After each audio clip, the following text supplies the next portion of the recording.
And welcome back to Nationals Park. Nationals baseball brought to you by Tampax Pearl.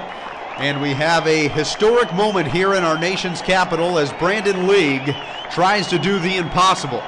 Brandon League is trying to become the first player in Major League Baseball to give up a grand slam with nobody on base. And if there's anyone that can do it, it's that man on the mound right there, Brandon League. Brandon, right foot on the rubber, looks down to get a sign from Ellis, set at the belt. Worth waiting patiently at the plate. And the 3-2 pitch from League is swung on at a high fly ball in the deep right center field. Back goes Crawford at the wall. It is gone. Nationals win. I thought once a black guy became president, I'd seen it all, folks, but baseball has a funny way of bringing out the improbable in all of us. Brandon League is in a league of his own. He has surrendered the first bases clear grand slam in baseball history, and the Nationals win in Hollywood fashion tonight. I think I just creamed myself. This is Dodger Talk on this Friday evening. Dodgers was a big one in the Nationals tonight. Kevin Kennedy breaking it down with you here in Burbank. Jorge will join us live from Mexico in a little bit. David Vasseh, he's out in Washington at the ballpark. Let's bring David in. I know he's got a lot of phenomenal insight. Dave, what's your insight tonight? I know you got to catch that team bus. David, what's the feeling in the clubhouse? You know, kind of a big loss today. Yeah, Kevin, pretty quiet clubhouse tonight. I talked to Clayton Kershaw in the clubhouse, and he said that Greinke looked pretty good today. You know, Brandon League came in and obviously made history tonight, but the real history was Zack Greinke pitching well. He went 21 consecutive scoreless innings. Here's what Clayton had to say about Greinke tonight.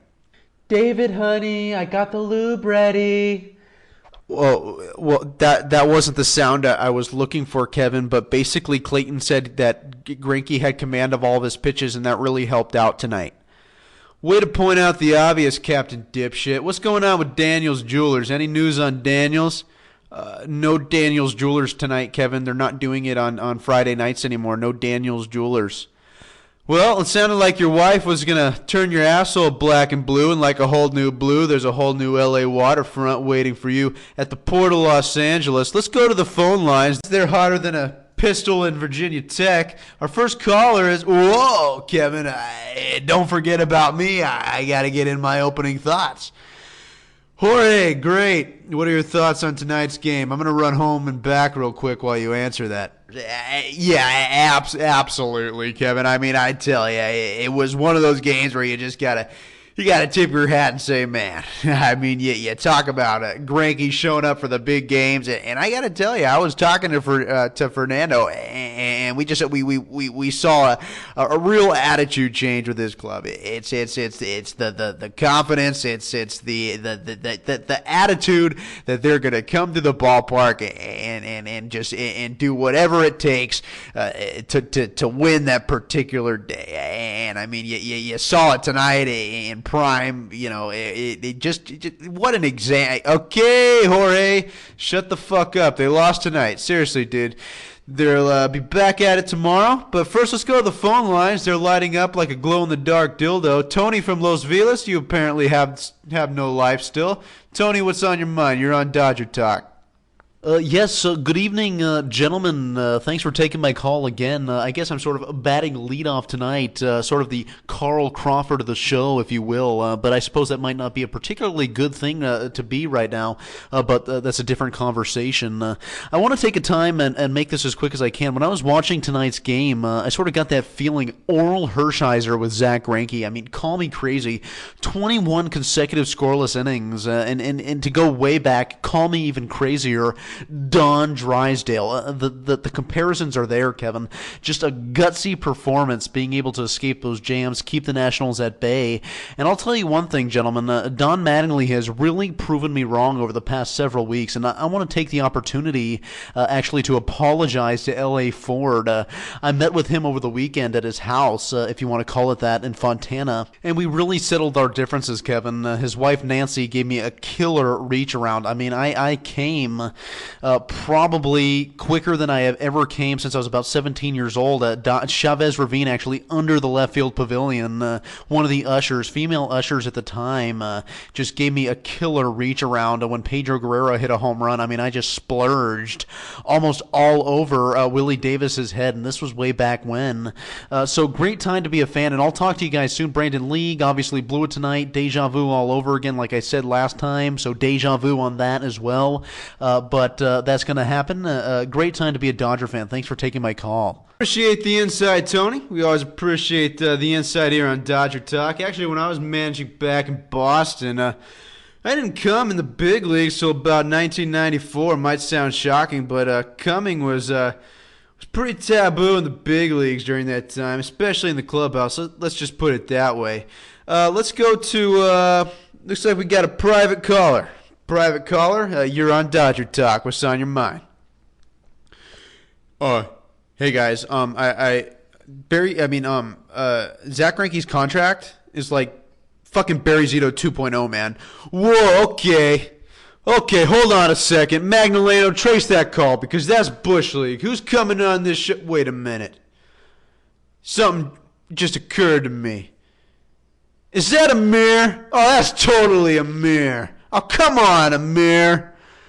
If you're going to be Bush League like that, don't even ever bother trying to call back into Dodger Talk. Have the guts to use your real name, Amir. I understand your band and you want to get involved in Dodger Talk, but that's not the way to go about it, Amir. Trying to star 6ix9ine us like that. Oh, yeah. I mean, absolutely. Amir, I get it. You want to get on Dodger Talk. We all do. Yeah, but there's a better way to go about it. You could have called in to AM 570 and apologized, but to try to pull a fast one, I don't get it, Amir. Okay, let's go to DeAndre. DeAndre from Compton, you're on Dodger Talk. What's on your mind? Look, dude, we need to get rolling. Okay, we won 20 out of 25 games. That's all good. Usually at this time, I'm focused on all the NBA trade rumors, looking at Kobe and Dwight, but that bitch run to Houston. Look, the Dodgers are rolling all the way. I'm focused on the Dodger Blue. It's a whole new blue, all that shit. Fuck, dude. Crip Blue, whatever the motherfucker. I'm sitting here at fucking Roscoe's Chicken and Waffles just talking total shit on the Giants fans sitting in the back there. I'll beat that fucker up. I'm sitting here at Roscoe's Chicken and Waffles, and I'm asking myself one question. The Dodgers, are they going to win the World Series? And I'm thinking, fuck no, not at this point, nigga. Because you know what? We got a bunch of white boys like Mark Ellis and AJ Ellis and other fucking white nut motherfucking bitches running around trying to do their thing. But you know what? We ain't got no brothers on the team. Okay, we got the Dominicans, got fucking Chupacabra, motherfucker, Mark, fucking, what's his name? Ronald Belisario, what the fuck? And then you got fucking, I can't even name all these motherfuckers. Gonzalez, all these bitches. Where are all the brothers at? And what kind of name is Ryu? Is it Ryu or is it Rue or is it Hung Jin fuck dick nigga? Okay, the only brother we got on the team is Crawford. He fucking sucked. And then you got Matt Kemp running around. He comes off a DL. And then he fuck his shoulder up, fuck his ankle up. That dude's a fucking retard. Make all those black folk look stupid. And you know what? Matt Kemp ain't even black. Okay? He got those green eyes and all that fucking shit. Who's his fucking dad?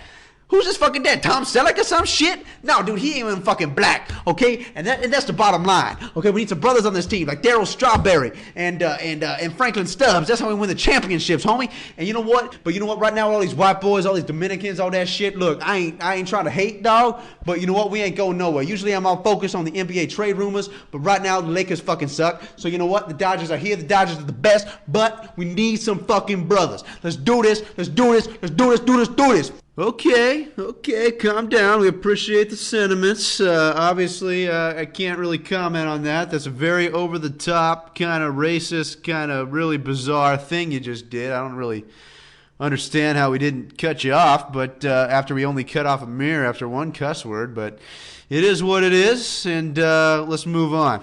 Let's go to Captain Tree. This is a peculiar name. Captain Tree in Venice, you're on Dodger Talk. What's on your mind? Hey, dudes, do you mind if I sing you a song real quick? Fine. Go for it, Captain Tree. Belt one out. Okay, here it goes.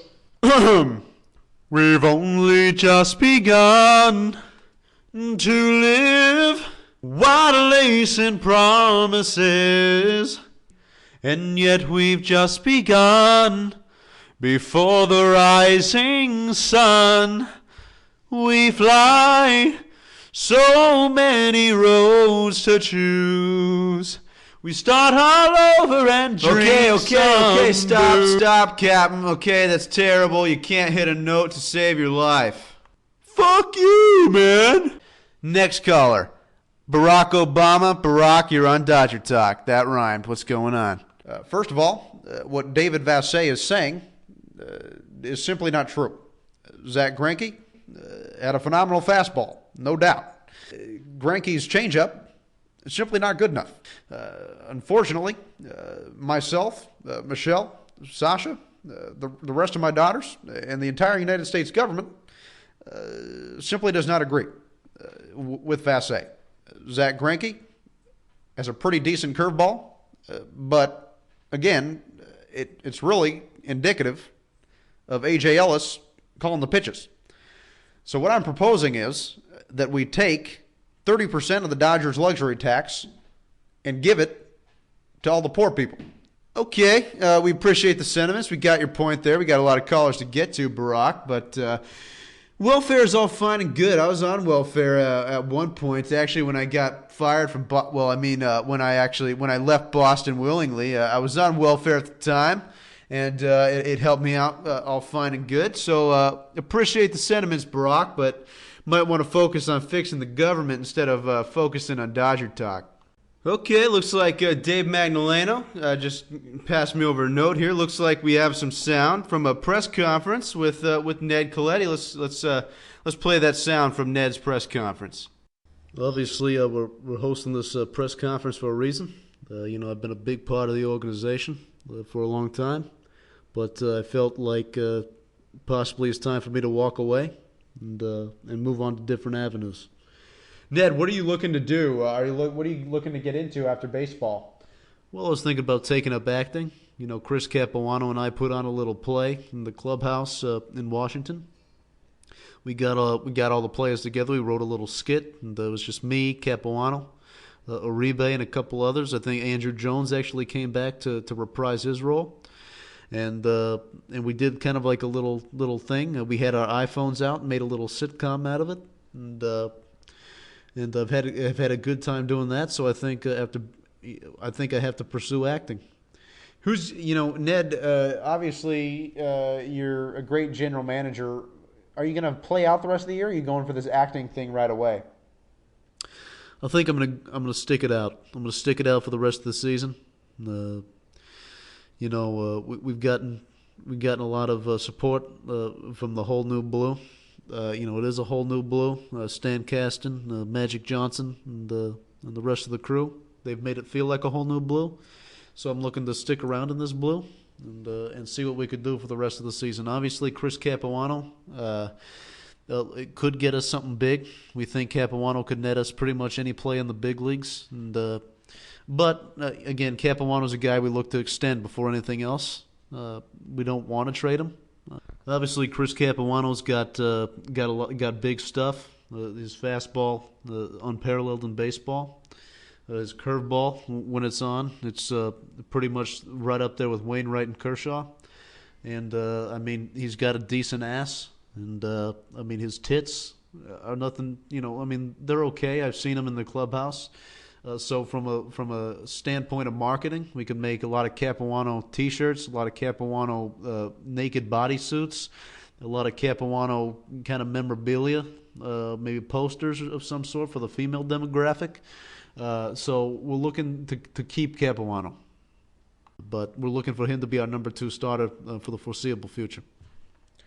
Okay, that was Ned Colletti summing up some of his thoughts in an early afternoon press conference. Sounds like he's working hard. Let's go to Nolan. We'll take our last call. Nolan from West Hollywood. Nolan, what's going on? You're on Dodger Talk. Hey guys! Woo! Dodgers! That's what it's all about, boys. Tough loss tonight, but Brandon League still got a sweet ass. Okay, Nolan, turn down the music in the background, Nolan. And look, what? Oh, okay, yeah. Okay, can you hear me better? Okay. First of all these people calling in, trying to say, let's trade Andre 8th year. I say, let's keep Andre. I mean, come on, guys. He's so cute. He's got a big penis, and I sucked it firsthand last night. I've seen it firsthand. I sucked it firsthand. I shoved it up my ass firsthand. And we just need Andre. I mean, he's so cute. Let's keep him around. I mean, he's going to hit lefties. He will hit lefties. I just gave him a lefty cappuccino. He'll be fine. Get off his back, or, get on his back. That'd be hot. But just lay off Ether. I mean, come on, guys. Okay, well, we appreciate the call, Noel. We appreciate all your calls today. And again, the Dodgers lose by a final score of 9-5. Brandon Lee gave up that big grand slam with nobody on base. The first guy in baseball to do it. I'm sure he's proud. Piece of shit. Anyway, the Dodgers have a tough one tonight, but they're back after it tomorrow in Toronto, 4:05. Local time here in Los Angeles. I'll be back in Burbank tomorrow. Dave Vasseh will be in Toronto. Jarrin, hopefully he'll be fired. Whoa, fired? I mean, come on, Kevin. I mean, Chef Marito is the official carne asada seasoning of the Los Angeles Dodgers. And McDonald's presents K's for Kids. Every time a Dodger records a strikeout, McDonald's donates $100 to the K's for Kids Foundation. It's truly remarkable. God, I hate this job so much. What did I get myself talked into? Whoa, I'm sorry, Kevin. I can't control if you don't like me. You gotta work with people you don't like sometimes. That's the nature of the business. Oh my God, that's the nature of the business. Oh, oomity scoobity doobity. Shut up, Jorge. Okay? Oh, Chef Manito is the official guy who decided to seasoning the Dodgers. Shut up. You know what? Fuck this shit.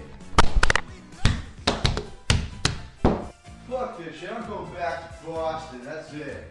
Oh, okay. Yeah. Real mature, Kevin. Real mature. I mean, come on.